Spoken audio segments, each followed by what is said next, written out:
My name is Gideon, Para-Mallam, a Reverend Doctor. I thank God for the privilege and the opportunity that the Lord gave me to be born 3 months before Nigeria became independent. And to be honest, when I think about my life, I'm 62 plus, and by the grace of God, by the middle of next month, I will be 63. And I'm just trying to be honest.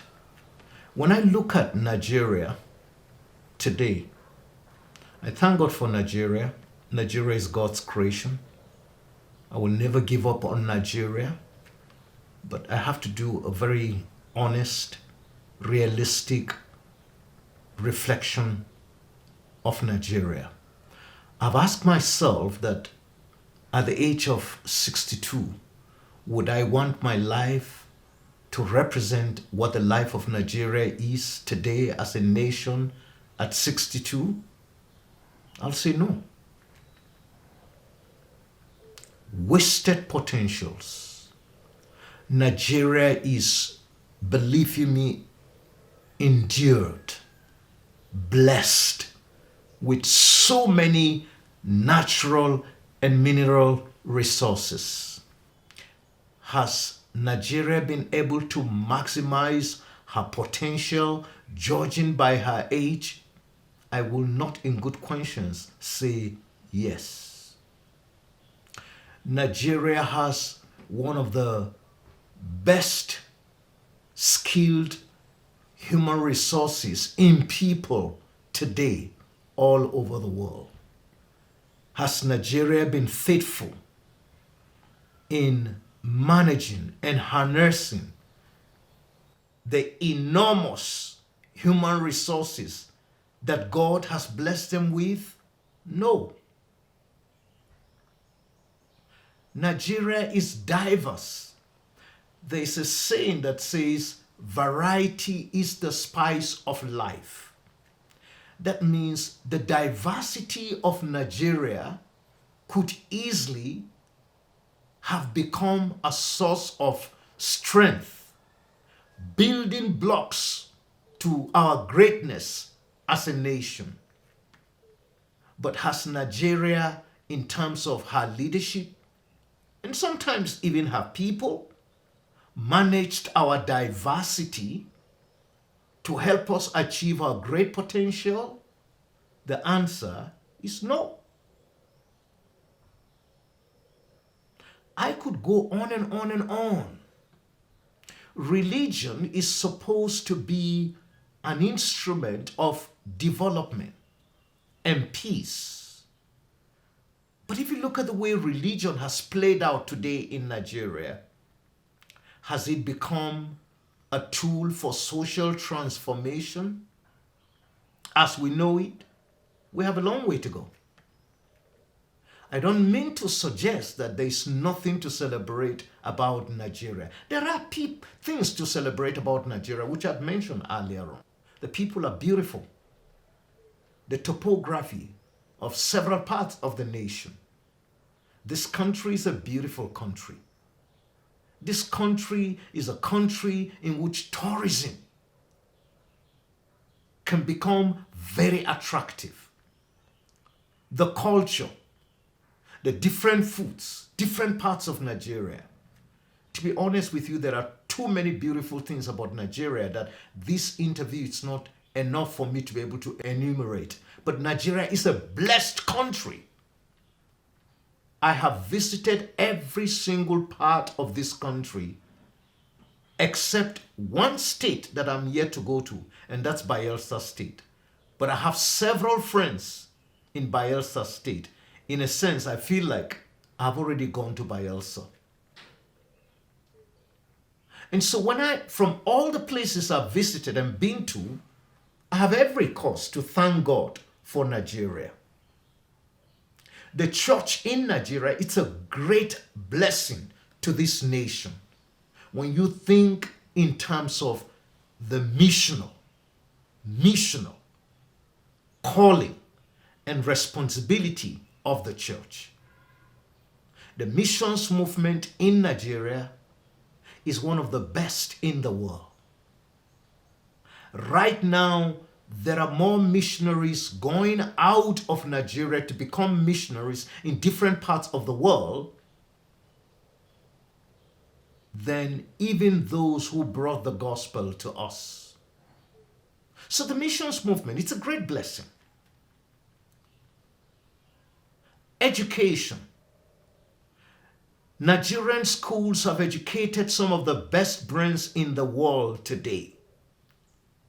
Some of the leading scientists, some of the leading thinkers who are Nigerians, who have blessed the world in the countries where they are, some of the leading medical surgeons, professors all over, most of them were educated in Nigeria.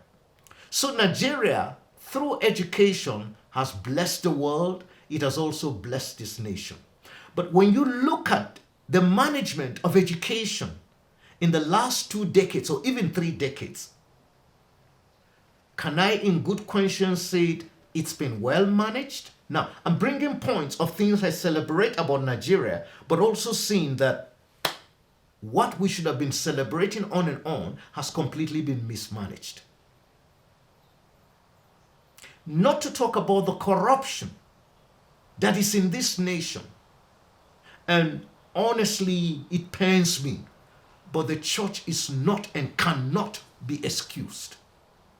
The nation is corrupt. The church in some ways, not always, but in certain areas, has shown that the church is not spared of the corruption virus that has afflicted our nation, Nigeria. So there are lots of things to celebrate, but there are also lots of things that calls for a deeper reflection so that we can change and be determined to change for the better. Nigeria is destined to be great. I don't see anything happening to stop that. But we need to be very conscious ourselves as a people. Christians need to be able to be committed to live and not talk the gospel. Jesus calls us in the same Matthew chapter 5 that Christians are the salt and the light of the world. There's no way, there's no shortcut. Christians have got to be the salt and the light of the world. There's no shortcut. Every Christian who is in position of authority in the public sector, in the private sector, in the church ministry sector, everyone needs to make a commitment to be salt and light by intentionally living for the Lord, shining for the Lord. That is how we will transform Nigeria with kingdom values. So the church has a great role to play. Let the church reform itself. Let our pulpits be reformed. Let the messages that go out of our pulpit portray Christ. John the Baptist said, John 3:13, that Christ will increase and I will continue to decrease. We need Christ at the center of our Christianity. We need Jesus to be at the very center of our churches, what we preach. But I'm sorry, today you go to many churches, whether it's Pentecostal or evangelicals, the emphasis is money, money, money, material blessing, material blessing, material blessing. Honestly, I'm amazed that we still have a church that's committed to missions. But at this rate, unless the church begins to reform itself and her pulpit, the danger is that even some of these advantages I've enumerated today, as we think and celebrate Nigeria at 62, a lot could go wrong. But I'm a pessimist. I'm a man of faith. I believe God that things will be better in Nigeria. So going forward also, how can we make things better in Nigeria? We stand a chance to use 2023 elections to elect the kind of leaders that love Nigeria, the kind of leaders that think about the common good, Leaders of character, not by what they say, but by what they do. Leaders who will serve the common good for all, not ethnic-based leaders, not the kind of leaders that will be promoting the agendas of their ethnic groups, tribes, nationalities, but the kind of leaders that would think Nigeria, that would think Nigeria's greatness. But virtually every presidential candidate will tell you that I'm going to make Nigeria the best. We've had that over and over again. But immediately you elect people, they change and they become something else.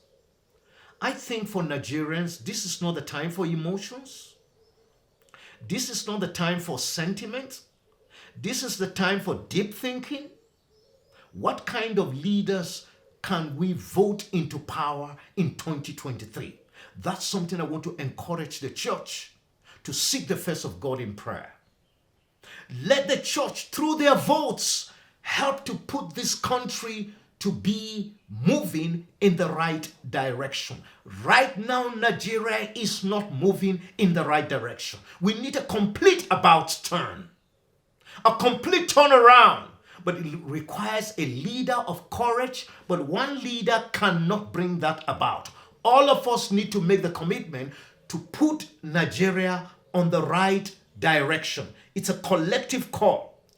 The political leaders will be elected, the religious leaders, from whatever angle, whether they are Christians or they are Muslims, all will have to make that commitment. But there are also others who just don't have a religion in Nigeria, but they also have a stake in our country. Everybody needs to make that commitment.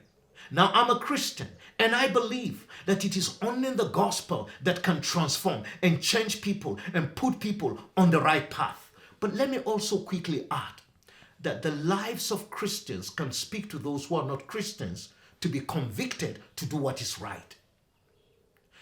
There is public proclamation in evangelism, but there's also lifestyle evangelism. My basic appeal is that everybody needs to live what is right rather than say what is right and completely do the wrong thing. That has been the story of Nigeria over time. Now, again, I'm not making a sweeping statement to condemn all Nigerians. No, there are very, very fantastic and wonderful Nigerians. And I'm encouraging those wonderful Nigerians to continue on that path. Don't be discouraged. Continue to live right. Continue to be a man and a woman of principles. Uphold the ideals of godliness. Promote Christ in your workplace, in your home, in your church. Please let me also add, it's possible for you to be a pastor without being godly. So I come back again. Something about Nigeria that should have been a plus, but it has become a minus, is that Nigerians are very, very religious. Nigeria is one of the most religious countries in the world. Whether it is Christians, lots of religiosity. Whether they be Muslims, lots of religiosity. But we are so religious, yet a disconnect. We are so ungodly. So how does it tally together? Religious, but ungodly? That has not helped the cause of our independence. That has not helped this nation to be on the right direction. So my direct appeal here is to get Nigeria moving in the right direction. But it takes all of us to do what is right. Now, people have argued fantastic economics. People have argued fantastic political points. I could easily have done that here. But I think that a moral revolution is required in our nation. The brains, we have it. But how come brains cannot change people? People have got to determine themselves to change. And I want to say this without fear of controversy. You do not have to be a Christian to live right. All of us, if we obey the laws of our nation, without the leaders being the first lawbreakers, we can help this nation at least to move on the right path. There's nothing that tells me that you only have to be born again before a country will move in the right direction. Please, let's go to Singapore. Nigeria began like Singapore. Look at where Singapore, Nigeria today in the first world. Nigeria was even better than Singapore. But where is Nigeria? I've gone to Singapore. Not once, not twice. Are all the Singaporeans born again? No. Are they born again Christians? No. But do you have that country moving in the right direction? Yes, because people are committed to the rule of law. We lack that. At independence, at 62, as we celebrate, let us resolve in the fear of God to respect the rule of law. Our leaders need to do it. The followers need to do it. The politicians should never become the lawbreakers. The police should never be the lawbreakers. The military and security personnel should never be the lawbreakers. Those in power have abused the privileges of being powerful in this country. Most of those in power do not live out the model of being a good Nigerian. And I pray that at 62, we will think and act differently. This is my appeal. Happy independence, Nigeria. I believe in a united Nigeria. And I'll continue to pray as I've done through the years and work for an independent, united, but a Nigeria that everybody will be proud of. That's my commitment. Congratulations, Nigeria, at 62.